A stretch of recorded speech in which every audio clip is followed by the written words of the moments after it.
هي الحلقات تحفظني بآيات من القرآن، هي الحلقات تملأني بحب المصطفى العدنان، هي الحلقات تحفظني بآيات من القرآن، هي الحلقات تملأني بحب المصطفى العدنان، وأخلص نيتي دوما لرب واحد ديان بروح ملؤها طهر. Ra'd suresi tefsiri 17. ayetten başlayıp okuyayımız inşallah. Bismillah, elhamdülillah, salatu vesselam ala Resulillah ve ala alihi ve sahbihi ecma'in. Esselamu aleyküm ve rahmetullahi ve berekatuhu. Tövende dehtanlağa İbn Kathir rahimahullah'ın Kur'an-ı Kerim tefsiri Uygur tercümesi Ra'd suresi 17. ayetten başlayıp okuyayımız inşallah. Ba'de euzubillahimineşşeytanirracim. Allah asmandan yağmur yağdırdı. Yağmur suyu cilgılada lıp mılık aktı. Kelkün su özünün üstüde küpüklerini leyletip aktı. Kişilerinin zinnet buyumlarının yaki esvab yasaş için ot kısilip eritken medenlerinin mu şununla okşaş küpükü var. Yani küpük mu xuddi kelkün sunun küpüküge okşaş paydasızdır. Allah haq bilen batılını bu misal bilen en şundaq bayan kılıdı. Küpük bolsa iqib tügeydi. İnsanlığa paydalıq nəsə zımında qilib qalıdı. Allah misallarını en şundaq bayan kılıdı. Haqның qilib batılının yoqıldığanlığı haqqında keltirilgen iki misal. Bu ayet kerim haqның mustahkem kalıdığanlığı ve batılının yoqılıp tügeydiğanlığı hakkında keltirilgen iki misalını öz içine aldı. Allah Teala mundaq deydi. Allah asmandan yağmur yağdırdı. Yağmur suyu cilgılada lıp-mılık aktı. Yani her bir cilgıda özünün sığımcanlığı qarta çoğ cilgıda köp su, kiçik cilgıda az su akıdı. Bu misal dillağa ve dillanın qabul qilish iqtidarının küçlük acizliğine işarettir. Bazı dilla nurgun ilimni sığdırdı. Bazı dilla bolsa köp ilimni sığdıralmaydı. Aksice onu qabul qilishga tar keldi. Kelkün su özünün üstüde küpüklerini leyletip aktı. Yani bu cilgılada akkan su yüzüde küpükler leylep akıdı. Bu birinci misaldır. Kişiler zinnet buyumlarının yaki esvab yasaş için ot kısilip eritken medenlerinin mu şununla okşaş küpükü var. Yani küpük mu xuddi kelkin sonun küpüküge okşaş paydasızdır. Mana bu ikinci misaldır. Yani zinnet buyumlarını yasaş yaki mis, tömür esvablarga hal beriş için otta eritilgen altın, kümüştün mu xuddi kelkin sonun küpüküge okşaş küpük çıkıdı. Allah haq bilen batılını bu misal bilen en şundaq bayan kılıdı. Küpük bolsa iqib tügeydi. İnsanlığa paydalıq nəsə zimində qilib qalıdı. Allah misallarını en şundaq bayan kılıdı.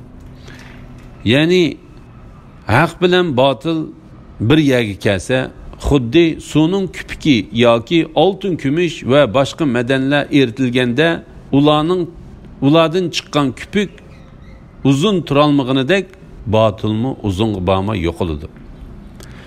Şuna Allah Teala bu ahtimindaq deydi. Küpük bolsa iqib tügeydi. Yani kelkün sonun küpüki hiç nersigi menfaat kılmaydı. Belki parçalanıp her tarafki tarqab cilgının iki tarafıge daraxtlarga çaplaşıp kalıdı. Şamal onu uçurtup tügütüdü. Şundaqla altın, kümüş, tömür ve mis qatarlıqlarının küpükümü hiç menfaat vermey tügeydi. Fakat paylanışqı boluduğan su altın qatarlıqlarla kalıdı. İnsanlığa paydalıq nerse zimində qilib kalıdı. Allah misallarını en şundaq bayan kılıdı. Allah Teala bu vaxtı mındaq deydi. Biz insanlığa Kur'an'da ulanın zehniga yaqinlashtirish uchun bayon qilgan bu tamsillarni faqat olimlar tushuna oladi. Salaf olimlaridan biri mundaq degan: agar men Qur'onda bayon qilingan biror misolni o'qib tushuna olmasam, o'zimcha yig'lab ketatdim. Chunki Alloh taolo mundaq deydi: bu tamsillarni faqat olimlar tushuna oladi. La ilaha illalloh. Ali ibn Abu Talha ibn Abbas radıyallahu anhumanın Allah osmondan yağmur yağdırdı. Yağmur suyu jilg'iladi, lipmiliq oqdi degan oyat haqida mundaq deganligini rivoyat qiladi. Allah Taola'nın keltirgan bu misoli dillardagi ishonch yoki shak qilish darajasiga qartilgan bo'lishi ehtimoldir. Shak bilan qilingan ibodat hech qanday foyda bermaydi. Ishonch bilan ibodat qilg'uchiga onun şu amel ibadeti bilen menfaat verildi. Küpük bolsa iqib tugaydi. İnsanlarga foydali narsa zimində qilib qoladi. Ya'ni shak yo'qoladi, ishonch qoladi. Xuddi eritilgan madanlarning sop qismi elinib, küpüki o'tqa tashlab etilgandek, Alloh taolamu ishonchni qabul qiladi, shakni qabul qilmaydi. Ayet bilen hadislerde bayan kılıngan su bilen o'tning misali. Allah Teala Bakara suresinin 5'ida münafıklar için su bilen o'tdan ibaret iki misalını keltirdi. Bu iki misal munolardan ibaret. Ular go'yoki kechida isinish va yo'riqliq elish uchun o't yaqqan kishilarga o'xshaydi. O't ularning atrofini yo'ritganda yoki ular zulmetlik, güldürmamılık ve çakmaklık qattiq yağmurda qalgan. Şununla o'xshashla Allah Teala Nur suresidimi kafirlar için iki misal keltirdi. Onun birisi kafirlarning yaxshi amal deb o'ylagan amalları bayavandaki sarabga o'xshaydi. Sarab yani izzitqu qattiq issiqda paydo bo'ladi. İmam Buxoriy ve Müslim Peygamber aleyhisselamның mundaq deganligini rivoyat qiladi. Qiyomat kuni Yahudilarga nima xohlaysizlar deyiladi. Ular: "Ey Rabbimiz, biz ustab ketdik, bizga suv bergin" deydi. Ularga: "Joyinglarga qaytarilmamsizlar" deyiladi. Ondan ular do'zaxga qaytariladi. Nagahan do'zax yolqinjab ko'yayotgan bo'lib sarabga o'xshash ko'rinadi. La havla va la quwwata illa billah. Alloh taolo yana bir misolni bayon qilib mundaq deydi: yoki ularning yaxshi deb gumon qilgan amallari cho'nqur dengizdagi qorong'ulikqa o'xshaydi. Imom Buxoriy va Muslim Abu Musa Ash'ari radhiyallohu anhudan Payg'ambar alayhisalomning mundaq deganligini rivoyat qildi: shak shubhisizki Allah Teala'nın meni hidayet ve ilim bilen peygamber kılıp evetişi ziminga yaqqan yağmurning misaliga o'xshaydi. Ziminning bir qismiga yağmur suyu singidi. Shu zimindan nurg'un dal-daraxt ve o't cho'plar o'sidi. Ziminning bir qismi qattiq bo'lib, suv singib ketmay saqlanib qoladi. Allah Teala shu suv bilan insonlarga manfaat berdi. Ular bu suvdan ichidi, uloqlarini, yerlerini sug'urdi ve teriqchilik qildi. Ziminning yana shundoq sho'rliq bir qism yerlari borki, bu yerlar ya suvni saqlab qola olmaydi, ya o'ziga singan suvdan o'simlik undirib bermaydi. Mana bu Alloh taolaning dinida olim bo'lgan, mana bu Allah Teala'nın dinide alim bo'lgan. Allah meni payg'ambar qilib avatgan narsa bilan uningga manfaat bergan.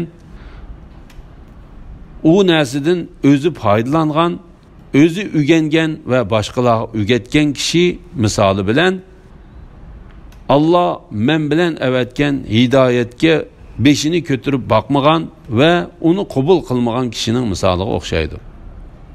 Mana bu hadisda kelgan suvning misolidir. İmam Ahmed Abu Hurayra radhiyallohu anhudan payg'ambar alayhissalomning mundaq deganligini rivoyat qiladi. Mening misolim bilan sizlarning misolinglar o't yoqqan bir kishining misoliga o'xshaydi. O't uning atrofini yo'rtganda parvonalar u o'tga tushadigan hasharotlar o'tga tushishga boshlaydi.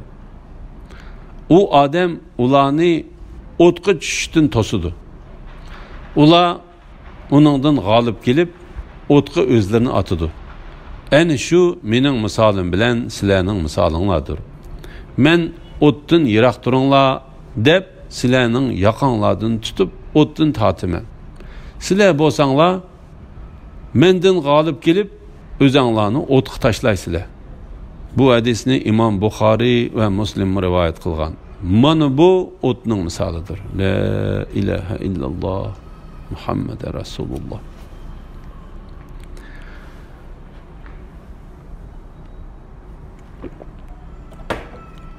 Allah'ның imanға qilgan da'vatini qabul qilganlarga eng obdan mukofot berildi. Qabul qilmaganlarning egidorchiligida yer yuzidagi butun mol-mulk, yana shuningdek bir hassa keladigan mol-mulk bo'lgan taqdirdimi, ular oxiratda Allohning azobidan qutulish uchun albatta uni pido qilgan bo'ladi. Ulardan qattiq hisob elindi. Ularning boradigan joyi davzax bo'ladi. Davzax nima degan yomon joy? Baxtli kishilarning beriladigan mukofot bilan badbaxt kishilarga beriladigan jazo. Baxtli kishilarga beriladigan mukofot bilan badbaxt kishilarga beriladigan jazo. Allah Taala baxtli kishilar bilan badbaxt kishilarning oqibatidan xabar berib mundaq deydi. Allohning osmonga qilgan Allohning iymonga qilgan da'vatini qabul qilganlarga, ya'ni Allah va uning payg'ambariga itoat qilgan, Allah Taolaning amr farmonlariga bo'ysungan, Allah Taolaning ilgari o'tgan va keladigan ishlardan bergan xabarini tasdiq qilgan kishilar eng obdan mukofot berildi. Allah Taolaning amr farmonlariga bo'ysungan, Allah Taolaning ilgari o'tgan va keladigan ishlardan bergan xabarini tasdiq qilgan kishilarga eng obdan mukofot berildi. Allah Taala bu vaqtda Zulqarnaynning mundaq deganligini bayon qildi. Kimiki iymon etsa va yaxshi amal qilsa, uningga eng yaxshi mukofot berildi. Uni qolay ishga buyuramiz. Allah Taala yana mundaq dedi. Yaxshi ish qilganlar jannatga va Allohning jamolini ko'rishga noil bo'ladi. Ularning yuzlarini qorliq va xorliq qoplamaydi. Ya'ni ularga g'am, qayg'u va perişanlık yüzlenmeydi. Qabul qilmaganlarning, yani Allah Taalaga itoat qilmaganlarning egidarchiligida yer yuzidagi bütün mol-mulk, yani shuningdek bir hassa keladigan mol-mulk bo'lgan taqdirdami, ular oxiratda Allohning azobidan qutulish uchun albatta uni pido qilgan bo'ladi. Yani oxiratda agar ularga Allah Taolaning azobidan qutulish uchun zimin to'shqicha oltin va uningdan yana bir hassa oltinni pido qilish mumkin bo'lsa, ular uni albatta pido qiladi. Lekin Allah Taala ulardan hech narsa qabul qilmaydi. Chunki qiyomat kunida ulardan tavba va fidya hargizmi qabul qilinmaydi. Ulardan qattiq hisob elindi. Yani oxiratda ularning cho'ng kichik amalidan hammasidan, cho'ng kichik amalining hammasidan, hatto qilchaqliq amalidan mu hisob elindi va azobga duchor qilindi. Ularning boradigan joyi davzax bo'ladi. Davzax nima degan yomon joy? Ey Muhammad sallallohu alayhi vasallam, Rabbing tarafidan sana nazil qilingan narsaning haq ekanligini biladigan odam haqni ko'rmaydigan dili ko'r odam bilan o'xshash bo'lamdi. Allah'ның ayetlerinden fakat akıl egilerila pendi nasihat alıdı. Mümin bilen kafirning barabar bo'lmaydiganligi. Alhamdulillah. Allah Teala mundaq deydi. Ey Muhammed sallallahu aleyhi ve sellem. Rabbing tarafidan sana nazil qilingan narsaning haq ekanligini, bu haqda hech qanday shak, gumon va ixtilofning yo'qligini, balki hammasining bir-birini tasdiqlaydigan haq ekanligini, uningdan hech narsa bir-biriga zid kelmaydiganligini xuddi Allah Teala Rabbingning so'zi nihoyatda rostdir, nihoyatda to'g'ridir degandek, Allah Teala'nın yetkizgen xabarlarının hammasi haq. Emir fermanları ve çeklemelerinin adil ekenligini biladigan adamlar bilen bu haqda hech narsani bilmaydigan adamlar o'xshash bo'lamdi? Hergiz undaq emas. Ey Muhammed sallallahu aleyhi ve sellem. Sen ilib kelgan haqiqatning rost ekanligini inchikilab bilgan odam bilan yaxshilikqa boshlay olmaydigan, uni tushunmaydigan, uni tushungan taqdirdami uningga bo'ysunmaydigan, uni tasdiqlamaydigan ve onunla ergeşmeydiğen kor adam hergiz okşaş bulmaydı. Allah Teala bu ahtimindaq deydi. Ehli dozaq bilen ehli cennet kıyamet günü beraber bulmaydı. Ehli cennet bolsa maksatga erişkiçilerdir. Bu ayet kerimde mu mundaq deydi. Ey Muhammed sallallahu aleyhi ve sellem. Rabbing tarafidan sana nazil qilingan narsaning haq ekanligini biladigan odam haqni ko'rmaydigan dili ko'r odam bilan o'xshash bo'lamdi. Ya'ni haqni biladigan odam bilan ko'r odam o'xshashmi? Hergiz o'xshash emas. Allohning oyatlaridan faqat aql egallarila pand nasihat oladi. Ya'ni faqat sog'lom, durust aql egallarila Alloh taolaning oyatlarini tushunadi. Onundan vaz nasihat ve ibret alıdı. Allah Teala bizni şu akıl egilerden kılsın. Ula Allah'ın ahdige, yani Allah tapşırgan işlağı vapa kılıdı. Bergen vədisini buzmaydı. Ula Allah'ın hiç akrabalığa sil rahim kılıştın ibaret emrini beca keltirdi. Allah'tan korkudu, qattiq hesap ilinishdan qo'rqdi. Rabbinin roziligini ko'zlab yetgan kulpatlarga sabr qildi. Sabr qilganlar. Rabbinin roziligini ko'zlab yetgan kulpatlarga sabr qilganlar, farz namozni ado qilganlar, biz rizq qilib bergan mol-mulkdan Allah yo'lida yo'shurun va oshkori yo'sunda sarf qilganlar ve yaxşılıqı arqılıq yamanlıqını dəb'i qılğanlar, yani bilməsdən yaman iş qılıb qalsa, arqıdan yaxşı iş qılıdığanlar, yamanlıq qılğıcılağa kən qosaq bulub, yaxşı münasibətli boldurğanlar, ən şulanın ahirətliki yaxşı boludu. Ula məngi turduğan cənnətki kirdi. Ulanın atıları, xotunları ve evladının içindeki yaxşıları mı cennetke kirdi. Periştiler ulanı mübarekleş için cennetinin her bir dervazasından kirdi. Periştiler o dünyada sabırını dost tutkanlıkınla için sizlerge amanlık bolsun, ahiretinin yaxşı boluşu nemi degen obdan deydi. Cennetki kirdiğen saadetmenlerinin sübetleri. Allah Teala dünya ahirette yaxşı akıbet ve galibiga erişidi deb sübetlengen kişilerden haber verip mındaq deydi. Ula Allah'ın ahdige, yani Allah tapşırgan işlağa vapa kılıdı. Bergen vədisini buzmaydı. Ula vədi kılsa vədisi de turmaydıgan, cidelleşip qalsa ağzını buzup tıllaydıgan, sözlese yalgan sözleydigan, işençlik deb qaralsa, xiyanet qılıdığan münafıqlığa oxşmaydı. Ula Allah'ın hiç akrabalığa sil rahim qilishdan iborat amrini bajo keltirdi. Ya'ni ular xish aqribolarga, kambag'allarga va muhtojlarga sil rahim va yordam qildi. Yaxshilikqa pul, mol va kuch sarf qildi. Allohdan qo'rqdi.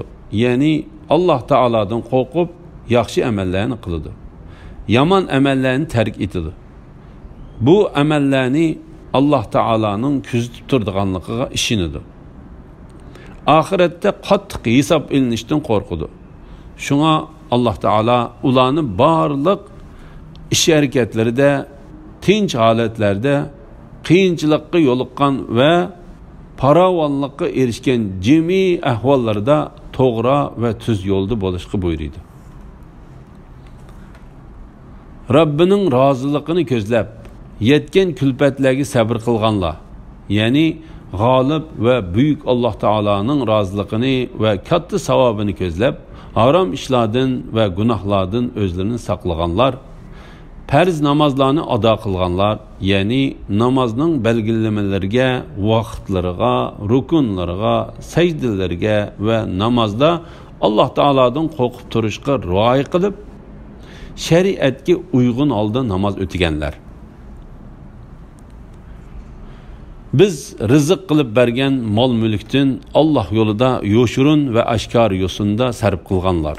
Ya'ni pul, mol sarf qilishga vojib bo'lgan kishilardan ayollarga, urug' tuqqanlarga, yot kishilardan kambag'allarga, muhtojlarga va miskinlarga hech qanday ahvolning cheklimasiga uchramasdan yo'shurun va oshkor holda kech kunduz pul, mol sarf qilganlar.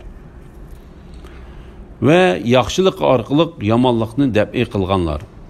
Ya'ni xuddi Alloh taolo yaxshi ish bilan yomon ish barobar bo'lmaydi. Yaxshi xislat orqali yomon xislatga taqobil turgan. Shunda qilsang, sen bilan o'zining orasida adovat bar odam go'yo sirdosh do'stingdek bo'lib qoladi. Bu xislatga faqat sabrchan odamlarla erisha oladi.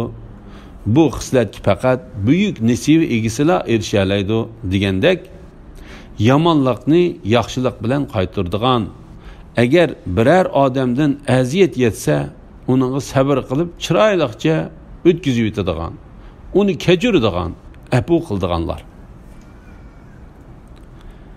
Alloh taolo ayni shundoq yaxshi sifatlar bilan sifatlangan saodatmanlarning oxiratligining yaxshi bo'ladiganligi bilan xabar berdi. Ondan Alloh taolo ularning yaxshi oqibatining qandoq bo'ladiganligini bayon qilib, mundaq deydi. Ular mangu turadigan jannatga kirdi. Ularning otilari, xotinlari va avlodining ichidagi yaxshilarmi jannatga kirdi. Ya'ni Alloh taolo ularning ko'ngillarining xursand bo'lishi uchun ularni o'zlarining suyimli kishilari bilan otilari, xotinlari va o'g'illaridan iborat jannatga kirishga tegishli bo'lgan mu'minlar bilan jam qildi. Alloh taolo o'z fazli va marhamati bilan to'van darajaga erishganlarning darajasini yuqori darajaga erishganlarning darajasiga ularning darajasidan hech narsani kemaytib o'tmasdan ko'tardi. Bu vaqtda Alloh taolo mundaq degan: o'zlari iymon etgan avlodlarimi ergishib iymon etganlarning avlodlarini ular bilan teng darajada qilamiz. La ilaha illalloh Muhammad Rasululloh. Farishtalar ularni muboraklash uchun jannatning har bir darvozasidan kirdi. Farishtalar u dunyoda sabrni do'st tutganliginglar uchun sizlarga omonlik bo'lsin, oxiratlikning yaxshi bo'lishi nima degan obdan deydi. Ya'ni ular jannatga kirganda farishtalar ularning jannatga kirganligini, Alloh taolaning yaqin bandalaridan bo'lganligini, katta ne'matga, jannatda mangu turishga, rostchillar va hurmatga sazovor payg'ambarlar bilan bo'lishga erishganligini tabriklash uchun ularning qishiga taraf-tarafdan salom qilib va ularni muboraklab kirib keldi. La ilahe illallah. İmam Ahmed Abdullah ibn Amr radiyallahu anhumadan rivayet kıldı ki Peygamber aleyhisselam sahabelerine Allah Teala'nın mahlukatlarından kimning cennetke tuncu bulup kirdiganligini bilemsizlar deydi. Sahabeler. Allah ve onun peygamberi bilgiçidir deydi. Peygamber aleyhisselam mundaq deydi. Allah'ın mahlukatlarından cennetke tuncu bulup kirdiganlar muhacirlarning pekirleridir. Ularning küçü ve düşmanlarga zarb berildi. Ularning küçü bilen düşmanlarga zarb berildi ve capa mushaqqatlarni yengil bo'ldi. Ular ko'ngillaridagi hojatlarini o'rinlashga ojiz kelgan holatda o'lib ketadi. Ondan Alloh taolo farishtalar jamoasidan o'zi xohlagan farishtalarga ularning yeniga berib salom beringlar deydi. Farishtalar Alloh taologa biz osmoningda o'ltiraqlashgan va maxluqotlarning ichida sen tanlagan kishilarimiz bizni ana shularning qishig'i berib ularga salom berishga buyurumsan deydi. Alloh taolo ular haqiqatan men ibodat qilgan, menga hech narsani shirik keltirmagan, ularning kuchi bilan düşmanlarga zarba berilgan va jafo mushaqqatlar yengilgan bandalar edi. Ular ko'ngillaridagi hojatlarini o'rinlashga ojiz kelgan holatda o'lib ketdi deydi. Shuning bilan farishtalar ularning qishig'iga kirib, ularga salom berdi. Farishtalar u dunyoda sabrni do'st tutganliginglar uchun sizlarga omonlik bo'lsin. Ahiretning yaxshi bo'lishi nima degan obdan deydi. Elhamdülillah. Allah şükürler olsun. Yukarıda Ra'd suresi tefsirinden 24. ayet kışı anladınlar. Ahirini keyin qitimliq o'qishimiz davomlashtiramiz inşallah. Ve sallallahu ala Muhammed ve ala alihi ve sahbihi ecma'in. Esselamu aleyküm ve rahmetullahi ve berekatuhu.